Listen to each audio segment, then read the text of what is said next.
ನಿಯಮ ಅಂದರೇನು? ಇದನ್ನ ಪ್ರಾಣ ಪ್ರತಿಷ್ಠಾಪನೆ ಮುನ್ನ ಯಾಕೆ ಪಾಲಿಸಬೇಕು? ಲೇಪಾಕ್ಷಿಗೆ ಪ್ರಧಾನಮಂತ್ರಿ ಮೋದಿ ಭೇಟಿ ಕೊಟ್ಟಿದ್ದು ಏಕೆ? ರಂಗನಾಥ ದೇವಸ್ಥಾನದಲ್ಲಿ ಮೋದಿಯನ್ನ ನೋಡಿ ದೇವಸ್ಥಾನದ ಆನೆ ಮಾಡಿದ್ದೇನು?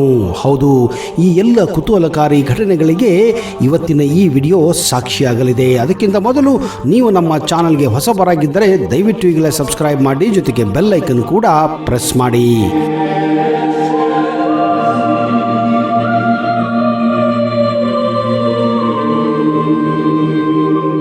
ನಮಸ್ಕಾರ ಸ್ನೇಹಿತರೆ, ನಿಮಗೆಲ್ಲ ಆತ್ಮೀಯ ಹಾಗೂ ಅದ್ದೂರಿ ಸ್ವಾಗತ.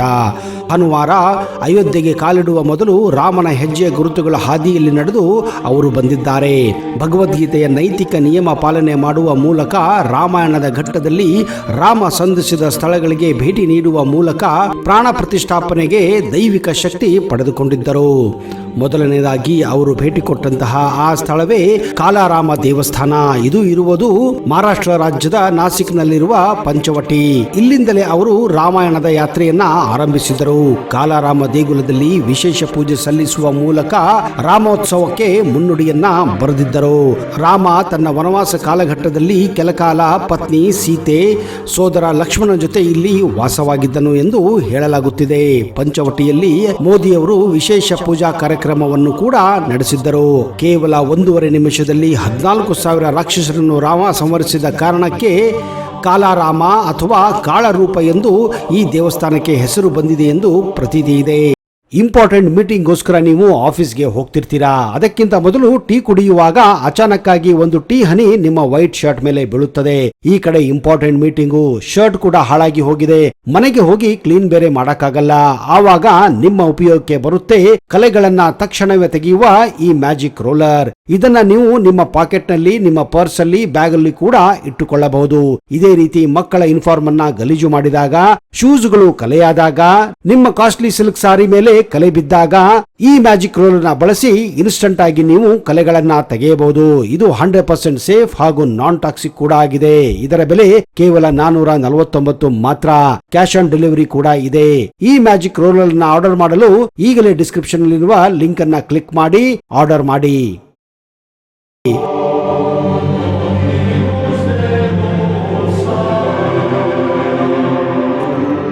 ಲೇಪಾಕ್ಷಿಯಲ್ಲಿ ಜಟಾಯು ದರ್ಶನ. ನಾಸಿಕ್ ಪಂಚವಟಿಯಿಂದ ನೇರವಾಗಿ ಆಂಧ್ರ ಪ್ರದೇಶದ ಲೇಪಾಕ್ಷಿಗೆ ಪ್ರಧಾನಮಂತ್ರಿ ಮೋದಿ ಅವರು ಆಗಮಿಸಿದ್ದರು. ವೀರಭದ್ರ ದೇಗುಲದಲ್ಲಿ ಪೂಜೆ ಸಲ್ಲಿಸಿದ ಮೋದಿ ಅವರು ರಂಗನಾಥ ರಾಮಾಯಣ ಕಥೆ ಆಲಿಸಿದ್ದರು. ಇದೇ ಸ್ಥಳದಲ್ಲಿ ರಾವಣನಿಂದ ಪೆಟ್ಟು ತಿಂದು ರಾಮನಿಂದ ಮೋಕ್ಷ ಪಡೆದಂತಹ ಜಟಾಯುವಿನ ದರ್ಶನ ಪಡೆದಿದ್ದರು. ರಾಮನಿಗೆ ಸೀತೆ ಗುರುತು ಸಿಕ್ಕ ಸ್ಥಳ. ಆಂಧ್ರ ಪ್ರದೇಶದ ಲೇಪಾಕ್ಷಿಯಿಂದ ಕೇರಳಕ್ಕೆ ಸಾಗಿದ ಮೋದಿ ಅವರು ರಾಮೋತ್ಸವದ ಯಾತ್ರೆ ತ್ರಿಪ್ರಯಾಗ್ನ ರಾಮಸ್ವಾಮಿ ದೇಗುಲತ್ತ ಸಾಗಿತ್ತು. ಇಲ್ಲಿ ವಿಶೇಷ ಪೂಜೆ ಸಲ್ಲಿಸಿದ ಮೋದಿ ಅವರು ಹನುಮಂತನ ದರ್ಶನವನ್ನು ಪಡೆದಿದ್ದರು. ರಾವಣನಿಂದ ಅಪಹರಣಕ್ಕೀಡಾದ ಸೀತಾಮಾತೆ ತನ್ನ ಪತಿ ರಾಮನಿಗೆ ನೀಡುವಂತೆ ನೀಡಿದ ಉಂಗುರ ತೆಗೆದುಕೊಂಡು ಬಂದ ಹನುಮಂತ ಭಗವಾನ್ ರಾಮನಿಗೆ ನೀಡಿದ ಸ್ಥಳ ಇದೆಂದು ನಂಬಲಾಗಿದೆ. ವಿಷ್ಣುವಿನ ನಿಂತ ಸ್ಥಳ. ರಾಮಾಯಣದ ಮಹಾಕಾವ್ಯದ ಪ್ರಕಾರ ಸೀತೆಯನ್ನು ಅಪಹರಿಸಿದ ರಾವಣ ಭಗವಾನ್ ರಾಮ ವಧೆ ಮಾಡುವ ಮುನ್ನ ಇಲ್ಲಿ ಶ್ರೀ ವಿಷ್ಣುವಿನ ಆಶೀರ್ವಾದವನ್ನು ಪಡೆದಿದ್ದನು. ಇದೇ ಸ್ಥಳದಲ್ಲಿ ವಿಷ್ಣು ಮೂರ್ತಿನಲ್ಲಿ ನಿಂತ ಕಾರಣಕ್ಕೆ ಇದನ್ನು ಶ್ರೀರಂಗನಾಥ ಎಂದು ಹೆಸರು ಬಂದಿದೆ ಎಂಬ ನಂಬಿಕೆ ಇದೆ. ತ್ರಿಪ್ರಯಾಗ್ನಿಂದ ಶ್ರೀರಂಗಕ್ಕೆ ಭೇಟಿ ನೀಡಿದ ಪ್ರಧಾನ ಮೋದಿ ಅವರು ಶ್ರೀರಂಗನಾಥನ ದೇಗುಲದಲ್ಲಿ ವಿಶೇಷ ಪೂಜೆಯನ್ನು ನೆರವೇರಿಸಿದ್ದರು. ಅಷ್ಟೇ ಅಲ್ಲದೆ ಇಲ್ಲಿನ ಪ್ರಸಿದ್ಧ ದೇವರ ಆನೆಯ ಆಶೀರ್ವಾದವನ್ನು ಕೂಡ ಪ್ರಧಾನಮಂತ್ರಿಗಳು ಪಡೆದಿದ್ದರು. ಈ ಆನೆಯ ವಿಶೇಷತೆ ಏನೆಂದರೆ, ಈ ಆನೆಯು ಮೌತ್ ಆರ್ಗನ್ ಎಂಬ ಮ್ಯೂಸಿಕಲ್ ಇನ್ಸ್ಟ್ರೂಮೆಂಟ್ ಅನ್ನ ಬಳಸಿ ಮಧುರವಾದ ಭಕ್ತಿ ಗೀತೆಯನ್ನ ನುಡಿಸುತ್ತದೆ. ಇದನ್ನು ಕೇಳಿ ನರೇಂದ್ರ ಮೋದಿ ಕೂಡ ದಿಗ್ಭ್ರಾಂತರಾಗಿದ್ದರು. ಆಮೇಲೆ ಆ ಆನೆಯಿಂದ ಮೋದಿ ಆಶೀರ್ವಾದವನ್ನು ಕೂಡ ಪಡೆದು ಆನೆಯ ಬಲವನ್ನ ಪಡೆದಿದ್ದರು ಎಂದು ಇಲ್ಲಿನ ಅರ್ಚಕರು ಹೇಳುತ್ತಾರೆ.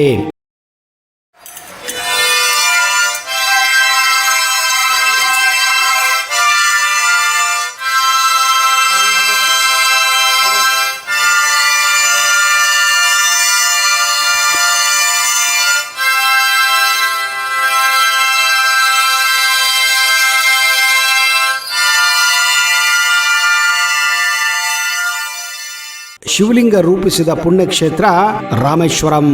ತ್ರಿಪ್ರಯಾಗ್ನಿಂದ 230 ಕಿಲೋಮೀಟರ್ ದೂರದ ತಮಿಳುನಾಡಿನ ರಾಮೇಶ್ವರಕ್ಕೆ ಭೇಟಿ ನೀಡಿದ ಪ್ರಧಾನ ಮೋದಿ ಅವರು ಪುಣ್ಯ ಸ್ನಾನ ಮಾಡಿ ಶಿವನ ದರ್ಶನವನ್ನು ಕೂಡ ಪಡೆದಿದ್ದರು. ಇದೇ ವೇಳೆ ರಾಮ ತನ್ನ ಬಾಣಗಳಿಂದ ವಾನರ ಸೇನೆ ನಿರ್ಮಿಸಿದ್ದ ರಾಮ ಸೇತುವೆಯನ್ನು ಧ್ವಂಸಗೊಳಿಸಿದ್ದ ಸ್ಥಳ ಎಂದು ನಂಬಲಾದ ಧನುಷ್ಕೋಡಿಯ ಕೋದಂಡರಾಮ ದೇಗುಲಕ್ಕೆ ಭೇಟಿ ನೀಡಿದ ಮೋದಿ ದೇವರ ದರ್ಶನ ಪಡೆದಿದ್ದರು.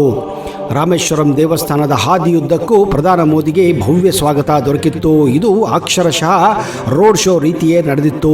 ಇಲ್ಲಿನ ರಾಮನಾಥ ಸ್ವಾಮಿ ದೇವಾಲಯಕ್ಕೆ ತೆರಳಿದ ಅವರು ಇಲ್ಲಿನ 22 ಕುಂಡಗಳಲ್ಲಿ ತೀರ್ಥ ಸ್ನಾನವನ್ನು ಕೂಡ ಮಾಡಿದ್ದರು. ಈ 22 ಕುಂಡಗಳು ರಾಮನ 22 ಬಾಣಗಳನ್ನು ಪ್ರತಿನಿಧಿಸುತ್ತದೆ ಎಂದು ಪ್ರತೀತಿ ಇದೆ. ಈ ದೇವಸ್ಥಾನದ ಪ್ರತಿಯೊಂದು ತೀರ್ಥಕುಂಡಕ್ಕೂ ಅದರದ್ದೇ ಆದ ಮಹತ್ವ ಇದೆ. ಐಶ್ವರ್ಯದಿಂದ ಹಿಡಿದು ಆರೋಗ್ಯ, ಭೂತ, ವರ್ತಮಾನ, ಭವಿಷ್ಯಗಳ ಬಗ್ಗೆ ಜ್ಞಾನವನ್ನು ಇವು ದಯಪಾಲಿಸುತ್ತವೆ ಎಂಬ ಐತಿಹ್ಯ ಇದೆ. ಇಲ್ಲಿನ ತೀರ್ಥವನ್ನು ಪ್ರಧಾನ ಮೋದಿಯವರು ಅಯೋಧ್ಯೆಯ ಪ್ರಾಣ ಪ್ರತಿಷ್ಠೆ ಕಾರ್ಯಕ್ರಮಕ್ಕೂ ಒಯ್ದಿದ್ದರು. ರಾಮಾಯಣ ಗ್ರಂಥದಲ್ಲಿ ಉಲ್ಲೇಖವಾದಂತೆ ಭಗವಾನ್ ರಾಮ ತಮ್ಮ ವನವಾಸದ ಅವಧಿಯಲ್ಲಿ ಹೇಗೆ ಸಾಗಿದರೋ ಅದೇ ಮಾರ್ಗದಲ್ಲಿ ಸಾಗಿದ ಮೋದಿಯವರು ಶ್ರೀರಾಮನ ಹೆಜ್ಜೆಯ ಹಾದಿಯಲ್ಲಿ ರಾಮೋತ್ಸವ ಯಾತ್ರೆಯನ್ನ ಪೂರ್ಣಗೊಳಿಸಿ ಆಮೇಲೆ ಅಯೋಧ್ಯೆಯಲ್ಲಿ ಪ್ರಾಣ ಪ್ರತಿಷ್ಠಾಪನೆ ಕಾರ್ಯಕ್ರಮದಲ್ಲಿ ಭಾಗವಹಿಸಿ ಅಯೋಧ್ಯ ರಾಮ ಮಂದಿರವನ್ನ ವಿಶ್ವಕ್ಕೆ ಸಮರ್ಪಿಸಿದ್ದರು. ಸ್ನೇಹಿತರೆ, ಹೇಗಿತ್ತು ರಾಮೋತ್ಸವ? ಹೇಗಿತ್ತು ರಾಮಾಯಣದ ಕಾಲಘಟ್ಟದಲ್ಲಿ ನಡೆದು ಬಂದ ಹಾದಿಗಳು?